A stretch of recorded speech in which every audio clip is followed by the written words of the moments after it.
ಸ್ನೇಹಿತರೆ ನಮಸ್ತೆ. ನಾಡುನುಡಿ ಯೂಟ್ಯೂಬ್ ಚಾನಲ್ಗೆ ನಿಮಗೆಲ್ಲ ಸ್ವಾಗತ. ಸ್ನೇಹಿತರೆ, ಕೇಂದ್ರ ಸರ್ಕಾರದ ಪಿಎಂ ಕಿಸಾನ್ ಸಮ್ಮಾನ್ ಯೋಜನೆಯಲ್ಲಿ ಈಗ ಮೇಜರ್ ಸರ್ಜರಿಯನ್ನು ಮಾಡಲಾಗಿದೆ. ಕೇಂದ್ರದ ಪಿಎಂ ಕಿಸಾನ್ ಸಮ್ಮಾನ್ ಯೋಜನೆಯಲ್ಲಿ ಈಗ ದೊಡ್ಡ ಬದಲಾವಣೆಯನ್ನು ಮಾಡಲಾಗಿದ್ದು, ಇನ್ನು ಮುಂದೆ ಎಲ್ಲ ರೈತರು ಪಿಎಂ ಕಿಸಾನ್ ಸಮ್ಮಾನ್ ಯೋಜನೆ ಅಡಿಯಲ್ಲಿ 2,000 ರೂಪಾಯಿ ಹಣವನ್ನು ಪಡೆದುಕೊಳ್ಳಲು ಸಾಧ್ಯವಿಲ್ಲ. ಪಿಎಂ ಕಿಸಾನ್ ಸಮ್ಮಾನ್ ಯೋಜನೆಗೆ ಯಾರು ಅರ್ಹತೆಯನ್ನು ಪಡೆದುಕೊಂಡಿದ್ದಾರೆ ಮತ್ತು ಯಾರು ಅರ್ಹತೆಯನ್ನು ಪಡೆದುಕೊಂಡಿಲ್ಲ ಅನ್ನೋದರ ಬಗ್ಗೆ ಈಗ ಪಟ್ಟಿಯನ್ನು ಬಿಡುಗಡೆ ಮಾಡಲಾಗಿದೆ. ಹಾಗಾದರೆ ಇನ್ನು ಮುಂದೆ ಪಿಎಂ ಕಿಸಾನ್ ಸಮ್ಮಾನ್ ಯೋಜನೆಯಲ್ಲಿ 2,000 ರೂಪಾಯಿ ಹಣವನ್ನು ಪಡೆದುಕೊಳ್ಳಲು ಯಾವ ಅರ್ಹತೆ ಇರಬೇಕು ಅನ್ನೋದರ ಬಗ್ಗೆ ಸಂಪೂರ್ಣ ಮಾಹಿತಿಯನ್ನು ಈ ವಿಡಿಯೋದಲ್ಲಿ ನಾವು ನಿಮಗೆ ತಿಳಿಸಿಕೊಡ್ತೀವಿ. ವಿಡಿಯೋ ತುಂಬ ಇನ್ಫಾರ್ಮೇಟಿವ್ ಆಗಿದೆ, ಎಲ್ಲೂ ಸ್ಕಿಪ್ ಮಾಡದೆ ನೋಡಿ. ಹಾಗೂ ಈ ಮಾಹಿತಿಯನ್ನು ಪ್ರತಿಯೊಬ್ಬ ರೈತರಿಗೆ ಶೇರ್ ಮಾಡಿ. ಸ್ನೇಹಿತರೆ, ಸುಮಾರು 35 ಲಕ್ಷ ರೈತರ ಹೆಸರನ್ನು ಈಗ ಪಿಎಂ ಕಿಸಾನ್ ಸಮ್ಮಾನ್ ಯೋಜನೆಯಿಂದ ಡಿಲೀಟ್ ಮಾಡಲಾಗಿದೆ.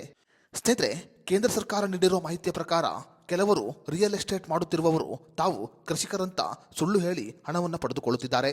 ಅದೇ ರೀತಿಯಲ್ಲಿ ಕೆಲವು ಪ್ರದೇಶದಲ್ಲಿ ಗಂಡ ಮತ್ತು ಹೆಂಡತಿ ಇಬ್ಬರು ಕೂಡ ಈ ಯೋಜನೆಯ ಹಣವನ್ನು ಪಡೆದುಕೊಳ್ಳುತ್ತಿದ್ದಾರೆ. ಕೆಲವರು ಆದಾಯ ತೆರಿಗೆಯನ್ನು ತಪ್ಪಿಸಿಕೊಳ್ಳಲು ಈ ಯೋಜನೆಯ ಲಾಭವನ್ನು ಪಡೆದುಕೊಳ್ಳುತ್ತಿದ್ದಾರೆ.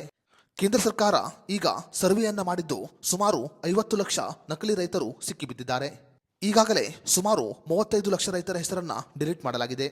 ಅದೇ ರೀತಿಯಲ್ಲಿ KYC ಅಪ್ಡೇಟ್ ಮಾಡದ ರೈತರ ಹೆಸರು ಮತ್ತು ಬ್ಯಾಂಕ್ ಖಾತೆಗೆ ಆಧಾರ್ ಸಂಖ್ಯೆ ಮತ್ತು ಪಾನ್ ಸಂಖ್ಯೆಯನ್ನ ಲಿಂಕ್ ಮಾಡದ ರೈತರ ಹೆಸರನ್ನು ಕೂಡ ಈ ಯೋಜನೆಯಿಂದ ಡಿಲೀಟ್ ಮಾಡಲಾಗಿದೆ. ರೈತರು ಪಿಎಂ ಕಿಸಾನ್ ಸಮ್ಮಾನ್ ಯೋಜನೆಯ ಅಧಿಕೃತ ವೆಬ್ಸೈಟ್ಗೆ ಭೇಟಿ ನೀಡುವುದರ ಮೂಲಕ ಸ್ಟೇಟಸ್ ಅನ್ನು ಚೆಕ್ ಮಾಡಿಕೊಳ್ಳಬಹುದು.